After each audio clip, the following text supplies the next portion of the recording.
Ils ont le droit de jouer. C'est à leur manière. Oui. Oui. Mais ça montre bien du coup que c'est ni la faute du chien ni la faute des mecs.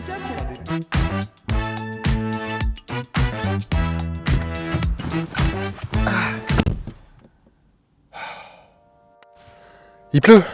Bon, aujourd'hui, on va rencontrer Clara Legavre. Elle est éducatrice félin et canin et elle est comportementaliste animalier. Oui, alors en fait, on dit plutôt coach en comportementalisme animalier. C'est-à-dire qu'en tant qu'éducatrice, Clara va aider à éduquer les animaux, mais en tant que coach en comportementalisme, elle va coacher les humains, cette fois, pour comprendre le comportement de leur animal, pour l'interpréter et trouver des solutions quand celui-ci est problématique. Je vais la suivre sur plusieurs sessions pour comprendre en quoi consiste son métier, à quoi ça sert d'avoir un comportementaliste ou un éducateur canin. Par contre, le problème là, c'est qu'il flotte.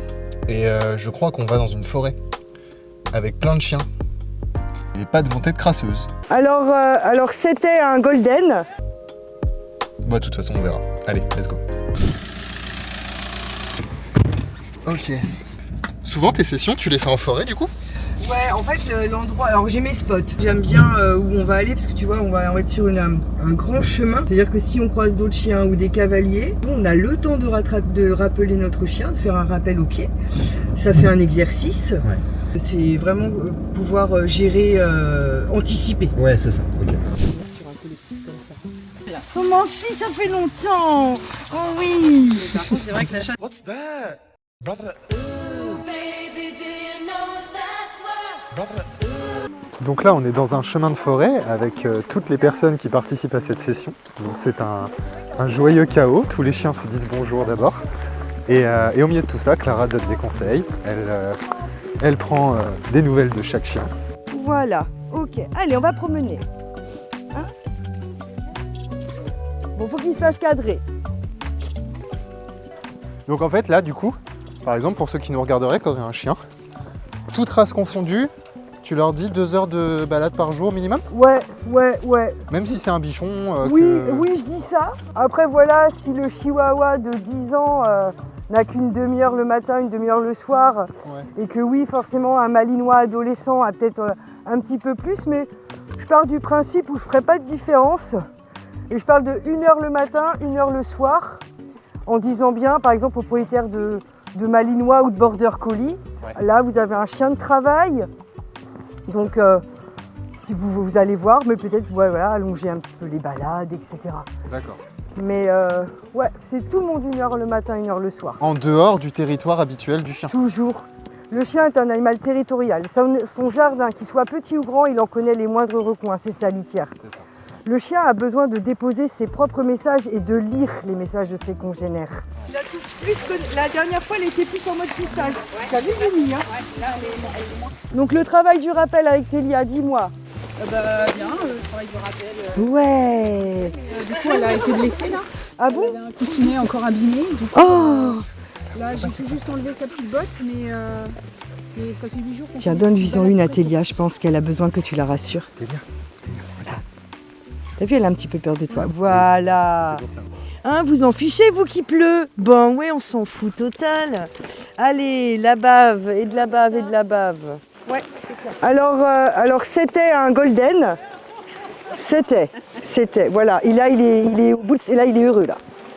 Plus il est crado, plus il est heureux. Ah oui.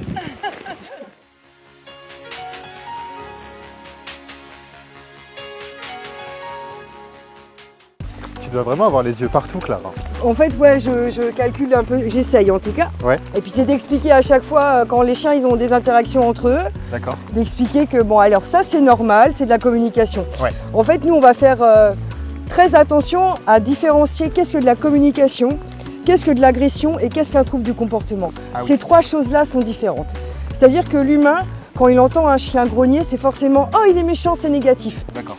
La maman chien, quand elle éduque ses chiots, elle passe par des vocalises, des postures. Du coup, le chien, quand il a un problème avec un autre, il va soit grogner, soit monter les babines, montrer ses crocs. En fait, il dit à l'autre très clairement « Arrête, stop, tu me déranges ». Et l'autre en face va forcément comprendre. S'il ne comprend pas, il peut y avoir une petite interaction, tu vois, comme on a vu un petit peu là. Petit coup de... Et l'agression fait partie de la communication dans le règne animal. D'accord.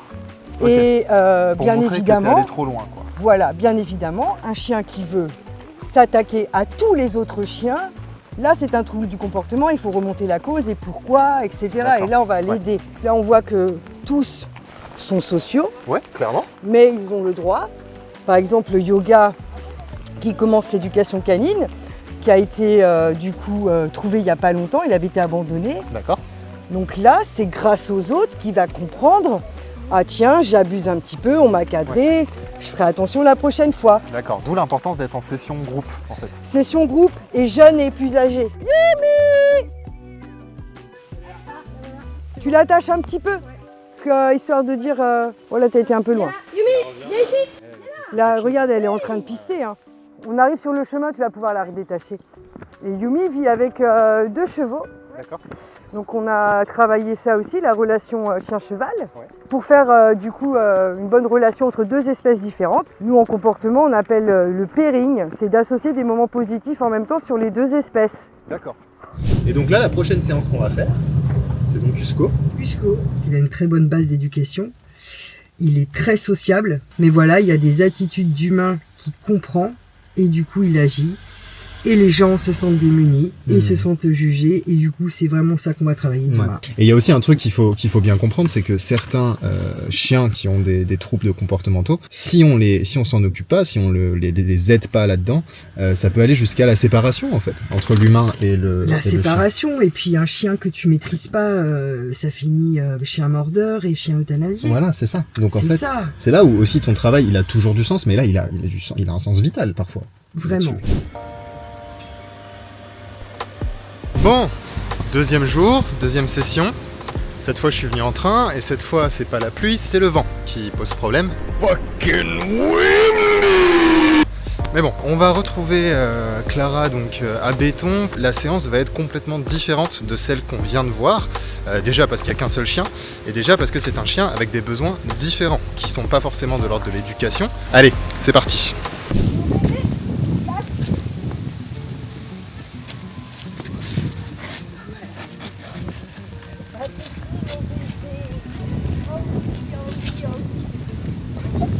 Le problème c'est juste ça, c'est les aboiements quand les gens vont passer, Ouais. etc. Sauter dessus peut-être. Oui. Donc c'est ça, soit je sais pas si on faisait bien ou pas, ou c'est comment essayer de calmer le jeu en fait, c'était surtout ça. Je voulais surtout pas que ça empire, je voulais que ça s'améliore. Moi, c'est ça que j'ai peur, c'est dans un petit chemin comme ça. Enfin, je suis obligée de faire demi-tour ou d'aller vraiment m'enfoncer. J'ai peur qu'il aille. Ça l'arrête et t'as la balle aussi qui marche pour détourner. La balle ça marche. Ça marche. Je le fais ce soir et puis je joue avec la balle. Il faut faire la balle parce que du coup là ça répond à ses besoins de prédation. Du coup au lieu de faire de la prédation sur quelqu'un, fais-le sur ta balle et ça il a le droit. Tout comportement gênant doit pouvoir être détourné par ce qu'il a le droit de faire. Et oui la balle c'est génial. Pas bouger. Pas bouger jusqu'au. Tu laisses. Alors je sais pas. Alors c'est bien, c'est intéressant. C'est intéressant. Stop. C'est intéressant parce que là je crois que je comprends le truc.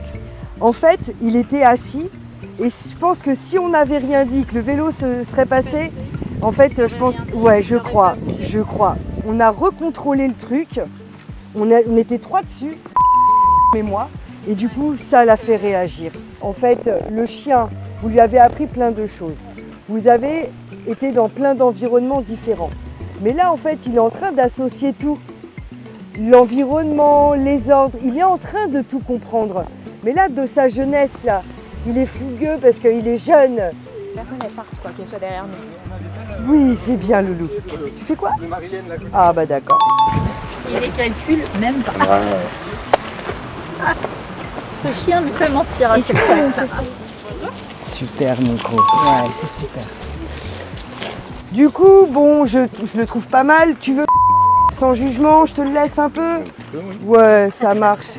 En fait, dès lors qu'on a des petits doutes, qu'on est dans nos émotions, le chien, il le sait direct. Le truc, là, j'ai pas vu. Est-ce qu'il te sautait? Il garde son attention plus longtemps sur moi et sur la balle. Ah, quand tu fais ça... Oui, je l'attire son attention le plus longtemps possible. Et après, je lui donne... une fois qu'il est en bouche, il va vaquer à ses occupations. En fait. D'accord, ok. C'est là où on abandonne le plus les chiens. Ah oui, mais non, Parce que... Non mais je dis pas ça que vous allez faire, c'est pour vous dire que c'est un âge qui est tellement incompréhensible pour certaines personnes que en fait on se dit mon chien il est zinzin. Mais non, c'est l'âge. Et vous allez bientôt récolter, hein. Vous allez récolter, hein. Ouais. Mais du coup, Clara, tu fais un lien entre l'activité, le mordant, et la génétique. Oui. Du coup, je comprends pas trop ça. Comment est-ce qu'une activité peut s'inscrire, du coup, dans la génétique? C'est intéressant ce que tu dis, c'est une très bonne question. C'est par exemple un chien d'arrêt, un épagnol breton qui lève des bécasses. On lui apprend pas. C'est génétique, c'est sa lignée. Usco est issu d'une lignée qui fait du mordant. On l'a vu dès petit. Il prenait déjà, il chopait les manches, il prenait les pantalons, et puis il déchiquetait quoi, vraiment.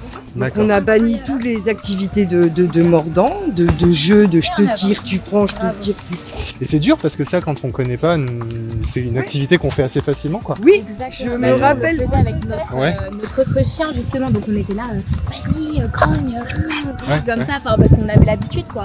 On savait pas du tout, on était là, on se doutait que oui, qu'en fait, un problème avec lui quoi. Vous encouragiez un truc. Exactement. Sans le faire exprès. D'accord. Oui, bien sûr, bien sûr. Mais après, heureusement, on a eu ça très vite, donc elle nous a dit. Mais ça montre bien du coup que c'est ni la faute du chien ni la faute des maîtres, Tout à fait. enfin des maîtres, des humains. Par exemple, tu peux pas empêcher un golden de se rouler dans la boue, tu l'as vu hier soir. Oui, on l'a vu. Tu l'as vu hier soir. Tu peux pas empêcher un setter d'aller dans la forêt pister. Ouais. Tu peux pas empêcher un husky de courir. D'accord. Il y a la génétique. Si on supprime la génétique d'un chien, c'est qu'on a été violent avec lui. Vous avez toutes les bonnes clés, hein. Détournement d'attention, tananana, vous avez tout. Maintenant, c'est à appliquer. Et n'ayez pas de doute sur vous non plus, quoi. Ouais. Par contre, on peut avoir quelques petits doutes. Ouais, mais... Non, mais qu'est-ce qu'on fait de mal? Mais non, La dernière. c'est le facteur temps. C'est le temps. Du coup, on mémorise ce qui s'est passé qui était intéressant. J'interviens pas, c'est pas trop mal. Plus j'interviens, plus il réagit. Mais je dois anticiper parce que je travaille encore mon chien, il a 10 mois. Et je continue de travailler ses émotions et les miennes aussi. Même en continuant avec la balle, etc. Ouais. Ça reste la bonne voie. Ça reste la bonne voie. On est sur la bonne voie. Comment t'as vu cette séance? Il y a encore du travail au niveau de ces petites réactivités, ces petits aboiements qui sont dus à la peur. Je pense qu'il n'est pas assez sûr de lui parce que ces humains aussi doutent. Ce qui est chouette, c'est qu'ils sont vraiment une famille unie, c'est une vraie meute. Et moi, je pense qu'ils vont vraiment réussir petit à petit. De mon côté, d'un point de vue extérieur, j'ai vraiment vu à quel point tu te concentrais autant, voire plus sur eux que sur le chien en fait. Il faut beaucoup plus travailler l'humain. Parce que moi, si je prends Usco à la maison, j'ai pas de soucis. Mais Usco va pas vivre avec moi, il va vivre avec cette famille. Donc en fait, il faut vraiment donner un maximum de clés, d'outils, de connaissances aux gens qui soient à l'aise avec leur chien et savoir anticiper. C'est pour ça qu'éducateur, coach comportementaliste, eh bien c'est principalement s'occuper des gens. Il faut beaucoup aimer les gens pour faire ce travail. Il faut avoir beaucoup d'empathie. Il ne faut jamais juger. Bon. Et je suis fatigué. Troisième et dernière session avec Clara. Cette fois, je vais assister à ce qu'on appelle l'école du chiot, donc réservée pour les chiens de 0 à 3 ans, si je ne me trompe pas. T'es nul! Nul! Et bien axé sur leur sociabilisation, leur capacité à interagir ensemble. J'ai hâte, je suis très content parce que ça fait un certain temps qu'on ne s'est pas vu avec Clara. Entre-temps, il y a eu la vidéo des Worlds, il y a eu la vidéo d'Arkane, il y a la vidéo Pokémon. D'ailleurs, je vous invite à aller voir tout ça. Mais ouais, non, je suis très content parce que cette fois, on va avoir des puppies. Donc, j'espère qu'on va avoir des puppies. On laisse s'exprimer, très bien. Bonjour, bonjour. Donc là, j'aboie parce que je ne suis pas rassurée. Non, hein. oui, toujours. Voilà. Toujours. Bon, on te rassure, regarde Valto. Oui, c'est parce que tu connais pas le blanc. Voilà, c'est ça. Ah bonjour ma petite pépette. Oh bonjour. Comment ça va? Ça va super. Et se connaissent ces deux? Il y a deux nouveaux. On va faire les présentations. On descend. C'est un petit berger américain là.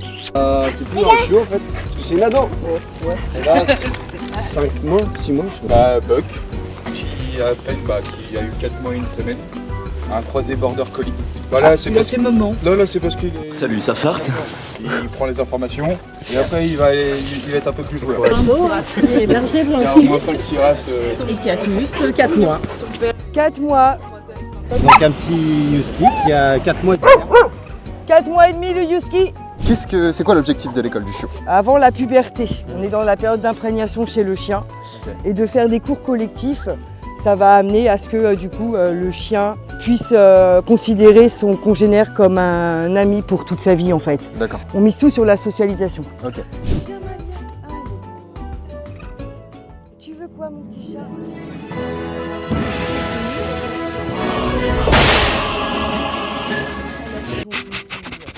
Alors si le chiot saute, elle va cadrer. Hein. Je lui explique un truc, moi je suis un nerveux. Donc là à tout moment ça part en fait. Bon après c'est pas grave, ça nous est utile. L'école du chiot, c'est leur temps. On n'intervient pas, c'est pas des leçons d'obéissance. Il va pas se barrer, on lui offre tout sur un plateau d'argent. Le chien, s'il fugue, c'est qu'il veut chercher ses copains et sa balade. Là, il partira pas, c'est impossible. Il a trop d'intérêt à être avec nous. Tu travailles aujourd'hui, Malia? Je m'appelle Robert Robichet et je suis gardien de la paix. Alors, tiens, ça c'est vraiment, c'est de la communication, ça leur apprend un petit peu à être... Ah bah c'est bien, Neil, super. Je veux que l'humain ne fasse que de l'observation là, qu'il n'intervient pas beaucoup. Parce que c'est vraiment le temps à eux, les chiots. Ils sont en train de comprendre plein de trucs, tu vois. Donc période d'imprégnation, hein, c'est vraiment là où tout ce que va vivre le chien va être inscrit en lui pour toute sa vie. Et puis après, à la puberté, vers les 6 mois, là les hormones se mettent en place. On a des chiens qui sont un petit peu moins réceptifs, etc. etc. C'est hormonal, il y a un pic jusqu'à 9 mois et puis après, ma foi, après tout se met en place. Et là, petite pause. Petite pause, taupe.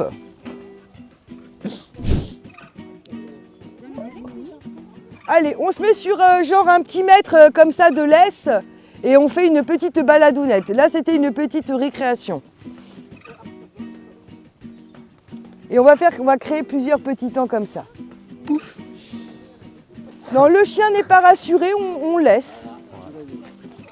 Voilà, c'est aussi comment reconnaître. On ne peut pas rentrer en interaction avec tous les chiens qu'on croise. C'est comme nous les humains, on ne va pas checker tous les humains qu'on croise dans la rue. Un petit assis passage piéton. Le Suisse n'a pas envie ce matin. Attends. Valto. Ah si. 1, 2, 3, on lâche. Poupi. Allez. Parti. Tu vois, ils se font engueuler mais ils y retournent. Vega, elle est coquine ce matin. C'est une pomme? Tu sais plus où donner de la tête, toi. Hein. J'ai beau être matinal, j'ai mal. Oh, mais il se fait engueuler, il se fait tatiner et engueuler. Non, c'était pas le bon. Alors le berger blanc n'est plus blanc. Le berger marron. Au pied, Valto. Il est bicolore. Au pied. Marron. Ils savent communiquer entre eux, ils apprennent les bons codes sociaux. C'est déjà énorme. Dans la vie, quand on a ça, on est bien. Donc fin de séance, on voit que la fatigue est là. Bah alors, petite pause RTT? Fatigué un peu. Ouais, elle se dit vivement la retraite. Hein. Bah oui. On a marre un peu de tous ces jeunes là. Elle a 8 ans, le chien de travail est en retraite à 8 ans. La canine, les chiens douaniers, les chiens guides handicapés. Alors là, il y a... Tu veux quoi, toi? Qui? Oula. On leur fait prendre plaisir à toujours être connectés à nous. Jamais de contrainte. L'autorité ne sert à rien. Rien du tout. Au contraire, ça fait des anxieux, ça fait des chiens après qui réagissent, sont pas bien dans leur papate.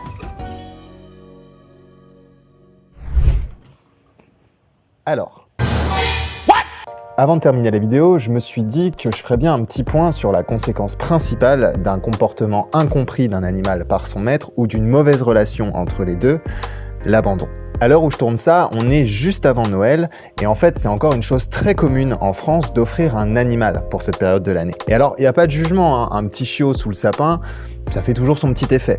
Mais bon, si c'est pour que cet être vivant, je le rappelle, finisse à la SPA quelques mois plus tard, c'est peut-être une fausse bonne idée. Du coup, pour cette vidéo, j'ai cherché des statistiques sur l'abandon en France, et j'en ai trouvé, et c'est pas fou, hein. En 2022, le Centre national de référence pour le bien-être animal a publié un rapport sur la question. Et voilà ce qu'il en ressort. En moyenne, les Français abandonnent 200 000 chiens et chats par an. Dans ce chiffre, on a quoi? On a tous les animaux trouvés puis détenus en fourrière avant d'être cédés à un refuge, et tous les animaux directement cédés à un refuge par leur propriétaire. Oh le pigeon là, je suis en train de défendre ta cause. Ce qu'on n'a pas par contre, ce sont tous les animaux trouvés décédés ou décédés à la fourrière et tous ceux qui ont été cédés entre particuliers. Mais même avec ces éléments manquants, le centre comptabilise 206 907 abandons rien qu'en 2021. 59 360 chiens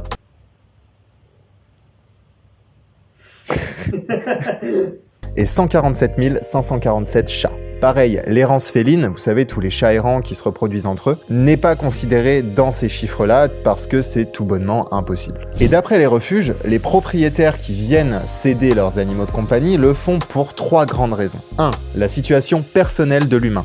Un décès, un déménagement, un départ en vacances. 2. Un motif dit autre, comme par exemple une portée non désirée. Et enfin, numéro 3, l'animal en lui-même. Jugé trop vieux, trop cher, trop malade, ou avec un comportement trop difficile. Et c'est là qu'on peut raccrocher avec ce que vous venez de voir. Parce qu'en fait, il y a plein de gens comme Clara qui se battent pour lutter contre ce 3e motif d'abandon, en donnant des informations, des clés de compréhension qui, en vrai, peuvent tout changer. Ce qui est grave, par contre, c'est de laisser son chien seul sur une aire d'autoroute attaché à un arbre. Ou bien de le tuer parce qu'on ne veut plus s'en occuper. Et oui, je vous assure que ça existe. Non seulement c'est grave, mais en plus, c'est puni. 45 000 € d'amende et jusqu'à 3 ans d'emprisonnement pour un délit d'abandon, 60 000 € d'amende et jusqu'à 4 ans d'emprisonnement si cet abandon s'est fait dans des conditions présentant un risque de mort immédiate ou imminent, et si la boule de poil est décédée durant l'abandon, là c'est 75 000 € d'amende et 5 ans d'emprisonnement. Chais. Voilà, en vrai, on finit sur une note grave, je sais, mais je pense qu'après avoir vu tout ça, justement, c'était important d'avoir toutes ces informations, tout ce contexte en tête. En tout cas, merci d'avoir regardé cette immersion, n'hésitez pas à la partager, à liker, à vous abonner, et moi je vous dis ciao. C'est déjà pris par un youtubeur, ciao ou pas? C'est ciao.